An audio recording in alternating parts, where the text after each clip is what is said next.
Assalamualaikum warahmatullahi wabarakatuh. Selamat sore, salam sejahtera bagi kita semua. Untuk pemirsa Tribuners, program Mata Lokal Corner. Saya kok agak susah menghafal mata lokal. MLC ya? MLC. MLC. Berarti harus setiap hari, setiap saat. Ya, kamu pertama sudah- saya ucapkan selamat kepada Tribun yang sudah punya studio yang representatif, ya. Dan semoga bisa lebih berkembang kembali. Dan juga apresiasi tentang judul acara kita, yaitu mudik nyaman lewat laut. Ya. Sebenarnya saya ingin mendelegasikan kepada pengurus partai yang lain untuk acara ini. Tapi melihat judulnya, saya kok kayaknya harus turun langsung. Ya. Kenapa? Karena mudik ini adalah suatu tradisi bangsa Indonesia. Ya. Menjadi agenda nasional, menjadi perhatian presiden, menteri dari mulai pusat sampai daerah. Yang tujuannya bagaimana bisa mensukseskan mudik ini. Kita memberikan pelayanan. Dan mudik ini adalah suatu yang tadi kami sebut tradisi bangsa Indonesia, suatu laku kultural, laku spiritual, di mana penduduk atau rakyat Indonesia itu pulang ke kampungnya. Pulang ke kampungnya dari kota ke desa, dari kota ke kota, pulang kampung, bertemu dengan keluarga, bertemu dengan katakanlah tanah kelahirannya, sehingga memang itu membawa dampak psikologis yang sangat besar. Ya. Suatu ritual yang memang tidak ditemukan mungkin di negara lain. Ya. Untuk itu memang pemerintah wajib, ya, memastikan mudik ini harus betul-betul bisa berjalan dengan lancar, aman, nyaman, tertib. Dan kita melihat beberapa moda transportasi di Jawa seperti kereta api sudah mulai bagus, ya. Bandara-bandara, dan juga ada sektor laut, jalan darat, dalam hal ini tol. Nah, khusus Batam, kita tahu Batam ini pulau, Pak Mas Adik yang mungkin baru datang di Kepri, selamat datang ya. Jadi ketika mudik hanya dua moda transportasi, laut sama udara. Laut atau udara sudah jelas lah, nyaman, sudah pasti. Tapi laut sampai sekarang boleh dikatakan belum nyaman. Ya. Tadi disinggung mengenai SDP yang sudah mulai persiapan. Dulu Pak, belum ada SDP. Ini masih pada saat itu ini belum menjadi tren SDP ini. Ketika pada saat itu mobil masih seri X, belum ada yang dari mobil itu masih dari luar semua murah-murah, nggak ada itu Pak. Ya. Begitu mobil sekarang sudah sama dengan kita mobilnya rata-rata bukan X lagi, itulah maka mereka pulang kampung. Kalau orang Padang nih, kampung Pak Bian ini pulang Basamo dia, udah daftar. Saya berikan apresiasi itu Pak kepada SDP yang membuat program mendaftar secara online itu. Saya Pak di Komisi 3 di DPRD Kepri, biasanya nanti seminggu itu pasti akan melihat kesiapan langsung kami sidak ke pelabuhan, semua pelabuhan baik laut maupun udara. Nah, jadi kembali kepada tadi Pak Beni, saya terus terang prihatin melihat kondisi pelabuhan penumpang, bukan pelabuhan penumpang, pelabuhan Batu Ampar.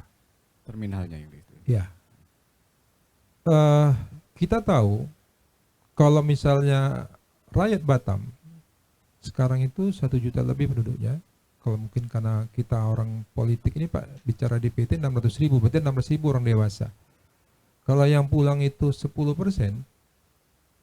itu 60.000 Pak.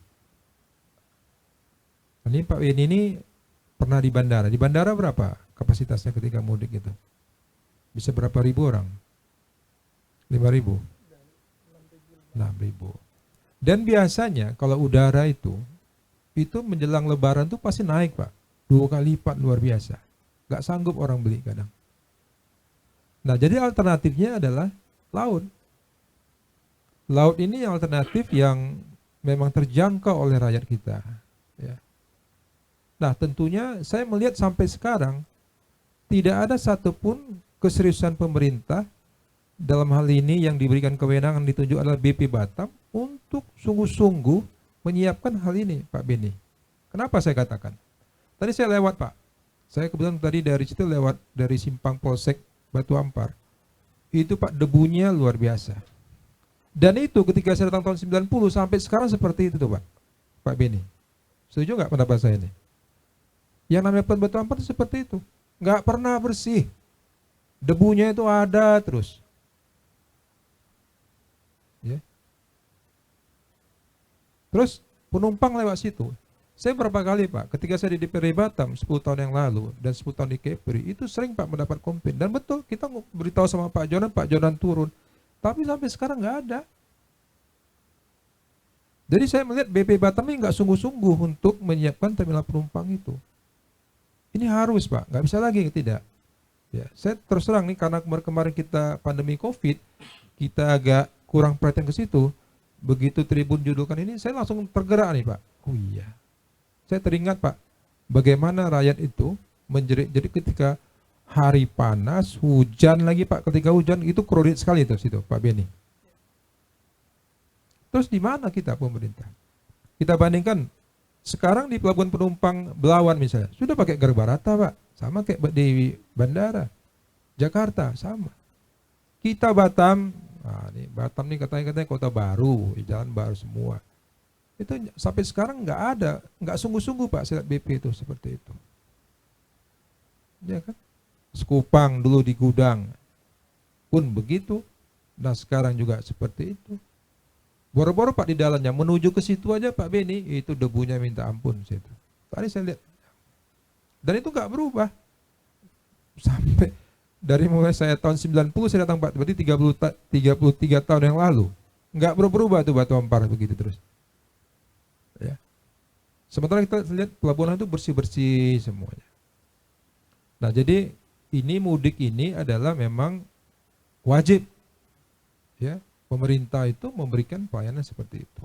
Apalagi Batam cuman udara sama laut, nggak ada daratnya jalan tol. Misal alternatif itu nggak ada Pak. Kalau mungkin orang Medan mau pulang ke Padang misalnya Pak Beni kan bisa jalan darat dia bawa mobil sendiri bisa naik bis dan sebagainya. Kita nggak bisa, hanya udara sama laut. Nah laut ini yang tadi saya bilang murah, naik Pelni bisa ribuan orang terangkut. Bandingkan pesawat hanya satu, mungkin paling kapasitas pesawat berapa? 250 mungkin. Satu kali penerbangan. Tapi Pelni itu,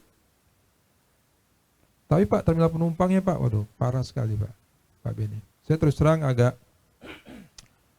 sedih, prihatin, kecewa saya sudah sekian puluh tahun tidak ada perhatian ke situ.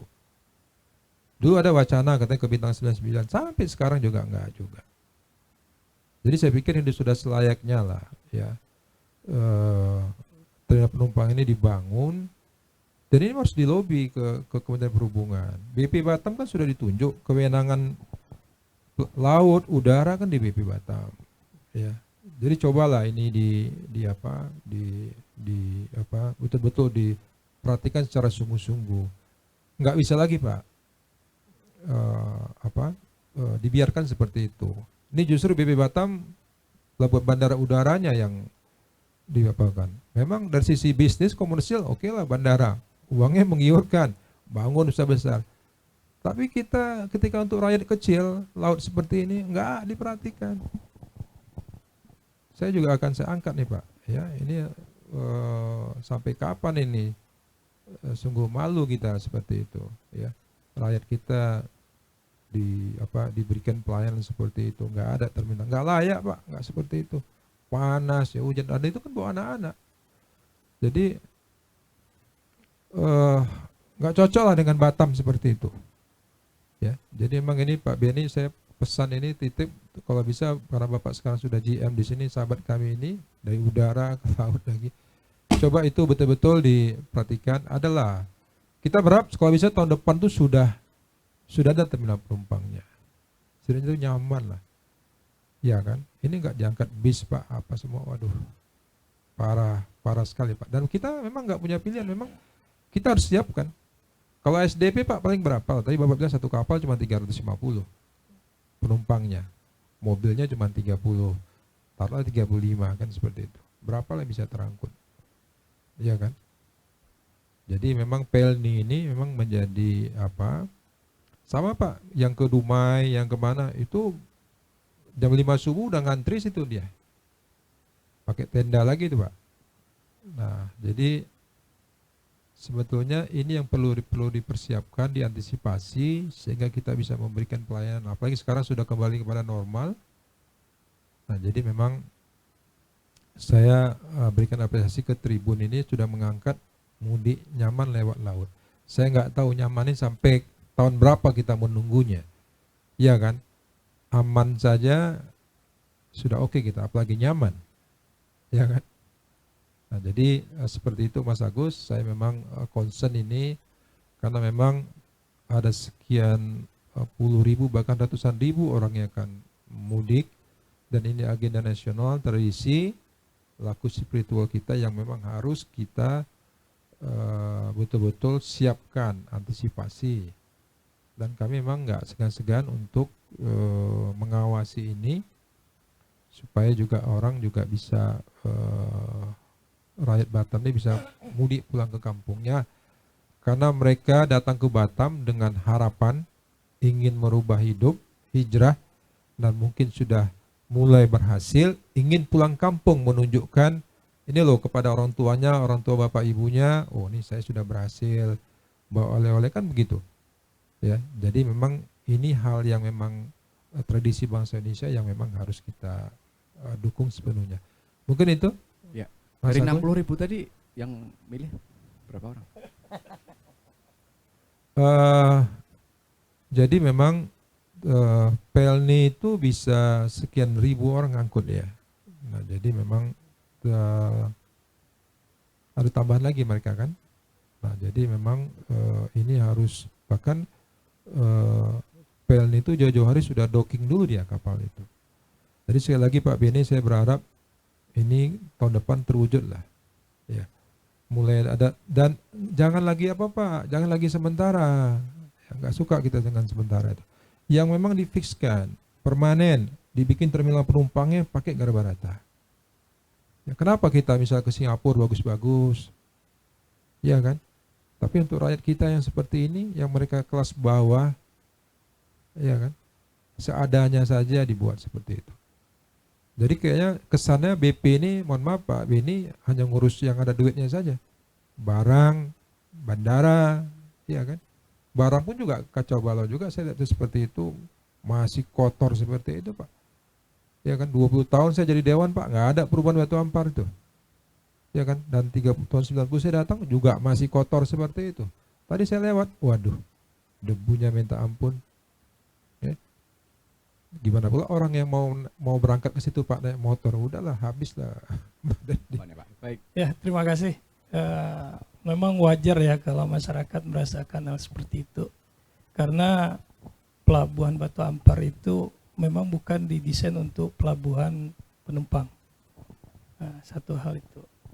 Yang kedua, kita melihatnya bukannya BP nggak serius. Nah, kebetulan ini dalam waktu dekat ini sebenarnya saya sudah mau mengundang juga Bintang 99, karena kemarin kita sudah coba sandar kapal perintis. Jadi ini ada program baru yang dari pemerintah itu mendatangkan kapal perintis masuk Batam yang selama ini belum. Nah, alhamdulillah kemarin kita dengan KSOP dan teman-teman dari Ditlala sudah membahasnya dan sudah izin sandar, dan kita sudah buat berita acara. Mudah-mudahan dalam waktu dekat di Bintang 99 itu sudah ada kapal perintis yang akan masuk. Kalau kapal perintis kecil, dia panjangnya 60 atau 86 meter, kapasitasnya sekitar 400-an. Nah, itu kapal perintis ini adalah programnya pemerintah pusat. Nah, Nah ini sudah kita coba uji sandar dan sudah disaksikan oleh KSOP. Nah dalam waktu dekat kami juga sudah mau mengadakan pertemuan dengan Bintang 99 mengenai kesiapan dia untuk kapal pelni ini. Karena kalau kita lihat mungkin ini abang dah saya nih perlu diajak juga nanti. Ternyata saya juga ke sana sudah beberapa kali. Bintang 99 itu sudah menyiapkan terminalnya, dan kemudian saya sudah melakukan juga mengundang rapat CIQ, dia tidak ada imigrasi ya, itu untuk kesiapan dari terminal itu sendiri gitu. Nah kemarin kita sudah evaluasi dan baik dari KKP maupun dari Bea Cukai sudah hadir di situ dan tinggal nanti bagaimana izin operasionalnya. Nah karena ini bukan kewenangan kita untuk mengenai keamanan dan keselamatan pelayarannya. Ya. Nah kita bersinergi dengan KSOP.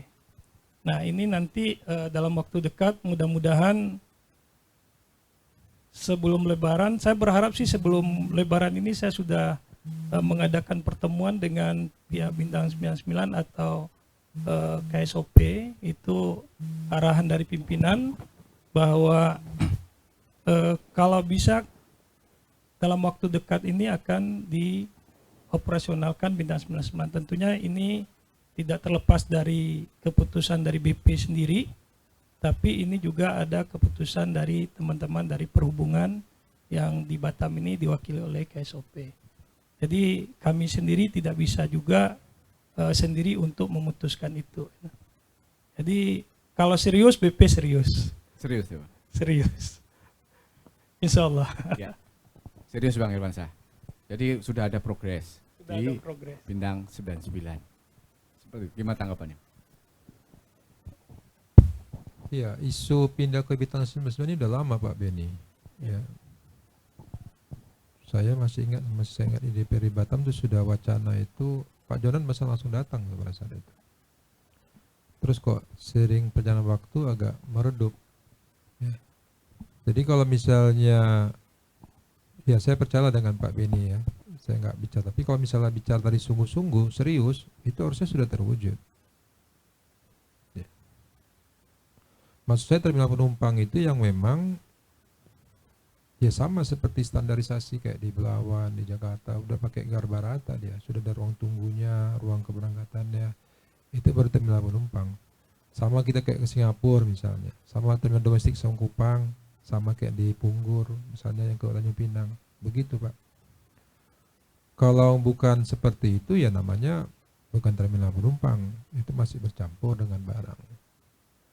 Saya nggak tahu apa masalahnya, apakah saya pikir mungkin apakah masalah bisnisnya ya atau apanya kok sampai sekarang nggak kunjung. Kita Pak diberi amanah ya. Nah, jadi Pak Beni kalau mungkin ingin berbuat untuk masyarakat di Kenang, ini saatnya Pak. Berikan yang terbaik sehingga rakyat-rakyat kecil itu yang memang dia tuh kadang asal bisa pulang aja Pak, udah senang deh itu Pak. Nggak perlu saya bawa dia oleh-oleh semacam seperti yang disampaikan tadi Pak Ramon. Dan nggak hanya Lebaran saja, Natal Tahun Baru juga sama. Karena memang di Batam ini semua pendatang. Dan ketika mungkin Natal teman-teman kita pulang ke Sumatera Utara itu penuh. Dan kita kan dua saja nih Pak, ke Jawa atau Sumatera. Ya kan? Nah harusnya kalau menurut saya dengan pengalaman BP seperti itu ya bukan masalah besar, tapi menurut saya kesungguhan ada nggak, keseriusan. Bayangkan Pak 30 tahun, saya 20 tahun di DPR di Batam nggak kunjung juga terminal seperti itu. Dan saya juga merasa tersentak ketika Tribun mengundang saya masalah ini, karena saya masih ingat dulu yang sangat keras ketika pelabuhan di situ saya undang itu. Zaman itu siapa kepala BP Laut itu Pak? Pak Jonan juga sudah ini. Karena memang sudah nggak layak Pak, nggak bisa kita, nggak pantas loh Batam yang kita banggakan seperti ini, terminal penumpangnya seperti itu. Dan memang kita butuh itu. Hanya dulu ada darat sama laut, itu saja kita punya transportasi kita. tentu sudah selayaknya kita memberikan perhatian yang serius untuk itu. Ya kan? Jadi anggaran di perhubungan itu juga besar. Ini juga bisa kita jadikan bargaining ya. Saya kalau ngomong di pusat itu Pak keras-keras saja Pak. Cuma nggak pernah terekspos saja kalau kita Kementerian Perhubungan itu. Nah ketika mungkin kita tidak keras menuntut Labu Jangkar itu, dan mungkin dia janjikan kepada kita, dia akan bantu bandara, dia akan bantu pelabuhan, ya kan, dengan alasan banyak, alasan PNBP-nya itu Labu Jangkar. Ya sekarang lah kita wujudkan Pak. Bapak bisa minta ke Kementerian Perhubungan. Nah kalau ini misalnya Bapak menjelang Lebaran nih Bapak bisa pindahkan ke Bintang 99, saya nggak tahu. Kalau nanti Bapak undang saya boleh saya terminal penumpangnya itu, terminal penumpang ya, sudah ada semua fasilitasnya. Oh. Dari gedung ke dermaganya jauh nggak? Dekat. Nah, alhamdulillah. Jadi nggak bisa jalan kaki kan? Jadi nggak apa kalau dikasih apa dia dikasih atap. Jadi sudah begitu. Jadi itu Pak memang pilihan utama rakyat kecil. Mereka ke udara pesawat mahal juga berlipat-lipat dan terbatas juga kapasitasnya. Jadi laut ini nggak bisa lagi Pak, nggak bisa lagi, harus betul-betul serius. Dan mudik ini sekali lagi agenda memang nasional dan menjadi tolak ukur suksesnya seorang, ya mungkin Bapak ini direktur apa kepala SDP, mungkin menteri perhubungannya, jalan tolnya, jasa marganya, macam-macam lah, semua seperti itu. Khusus untuk Batam, Kepri ini memang Batam keluar ini yang menjadi puncak. Kalau mungkin Tanjung Pinang ke Natuna, Nambas mungkin masih bisa tercover lah kapalnya seperti itu. Jadi Pak Beni kita tunggu nih, ya kita tunggu dan mudah-mudahan kita panjang umur tahun depan kita tunggu lagi nih Pak. Ya mudah-mudahan kita panjang umur ya. Nah, mudah-mudahan bisa. Iya. Tapi kalau misalnya menjelang Lebaran ini bisa pindah ke situ Pak, saya acungi jempol. Ya kita doakan Pak Beni ini sehat selalu, panjang umur, karirnya bisa meningkat terus. Kalau dia berhasil pindahkan ke situ Pak. Terus terang nih saya katakan. Karena tadi Pak saya lihat pas saya dari lewat Harbor Bay ke situ Pak, aduh ini Batu Ampar jalannya debu berterbangan dari dulu sampai sekarang nggak berubah-berubah. Yang katanya mau jadi pelabuhan hebat segala macam, kok masih begini juga lagi. Karena saya jarang di situ, jarang lewat situ Pak. Tapi seingat saya dulu tahun 90 saya datang ya juga begitu juga pelabuhannya. Ya. Nggak ada apanya perbaikannya, improvementnya itu nggak ada. Dan itu Pak ditaruh penumpang. Memang benar, situ pelabuhan barang. Kalau Bapak bicara ISPS-nya nggak bisa Bapak di situ. Mana bisa dicampur penumpang di situ. Nah, itu anehnya. Dan itu dibiarin bertahun-tahun gitu. Nggak ada suatu upaya yang konkret untuk itu. Dan saya bicara, mohon maaf Pak, saya bicara keras tegas ini memang saya udah memang di Dewan ya saya harus bicara seperti itu. Iya kan? Mungkin itu Mas Agus. Ya, kira-kira bisa Pak Beni untuk tahun ini atau mudik kali ini atau mungkin tahun depan? Lihat kondisi sekarang. Mungkin yang untuk tahun ini kami sudah diputuskan dengan teman-teman di KSOP Ya. itu tetap menggunakan pelabuhan Batu Ampar. Cuma kami kemarin mengevaluasi adalah kesiapan tenda. Nah tenda kita sudah pasang kemarin di depan Terminal X internasional yang lama itu sudah dipasang. Kemudian di belakangnya sudah kita pasang juga. Tahun lalu itu kita hanya menggunakan satu tenda itu di dekat kapal waktu turun.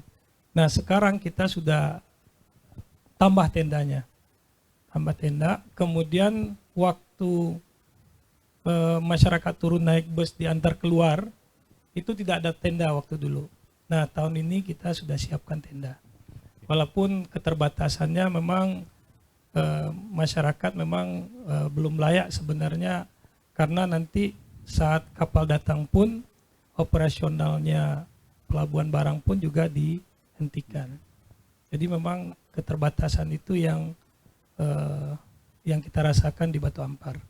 Nah, mudah-mudahan dalam waktu dekat ini kami juga akan coba undang baik pihak KSOP maupun Bintang 99 untuk membicarakan ini bagaimana bisa lebih cepat terwujud pemindahan tentunya pelabuhan Pelni ini. Jadi kapal kelut itu tidak lagi bersandar di Batu Ampar.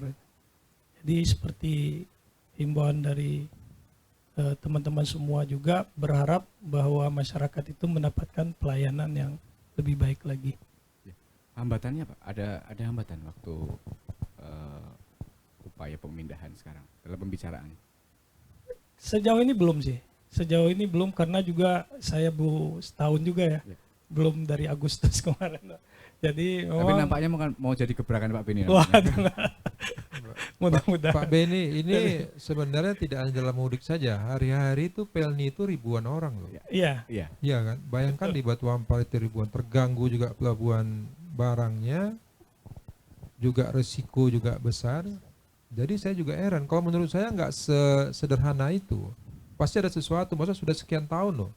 Proses ke Bintang 99 ini nggak kunjung-kunjung juga. Nah mungkin Pak Beni perlu cek itu. Karena Pak Beni masih baru kan, apa masalahnya? Iya, iya. Iya. Iya. Karena nanti ya setiap macam pas libur anak sekolah misalnya bulan-bulan 6 itu muncul lagi. Lebih padat lagi kan. Sekarang aja mungkin di luar peak season aja sudah ribuan. Jadi memang nggak bisa lagi ditunda lagi Pak Beni. Saya terus terang saya agak lalai saya. Alpa saya melihat Tapi apa ini. dari Komisi 3, Bang, apa yang bisa dilakukan untuk mempercepat itu? Iya, mungkin kami akan ke Kementerian Perhubungan dulu. Iya. Ya, Kementerian Perhubungan untuk menanyakan masalah ini. Ya, mungkin setelah Lebaran lah, kami mungkin sudah dekat kan. Dan pasti nanti kami ketika minggu depan kami akan sidak itu biasanya keliling dan kami akan tanyakan. Ya mungkin kalau sekarang Pak Beni mungkin agak sedikit belum berani terbuka apa masalahnya, kok Bintang 99 ini kok bintang kayak sakit apa obat sakit kepala itu loh. Bintang apa namanya? Bintang 7 ya. Kok bintang dari dulu Bintang 99 terus nggak selesai masalahnya. Saya khawatir ada sesuatu di situ. Ya, apakah dari sisi komersial bisnisnya atau bagaimana? Saya ingat saya proses menulis itu udah lama nih Pak Beni. Udah berapa tahun yang lalu. Gitu loh. Kok enggak juga selesai. Jadi sebetulnya kan ini kan sebetulnya kan masalah etiket saja nih. Ya. Dari ya katakanlah mungkin BP Batam, kepala BP Batam mungkin juga nggak dapat input sehingga akhirnya begitu kita mau mudik begini, loh kok begini, kok masih seperti dulu, nggak ada perubahan-perubahan, ya kan? Ya. Ini belum terjadi sesuatu saja, tapi ya begitulah dan memang sudah nggak layak lah. Tenda-tenda seperti itu kan temporary apanya, dan itu kan juga kredit sekali lah, ya.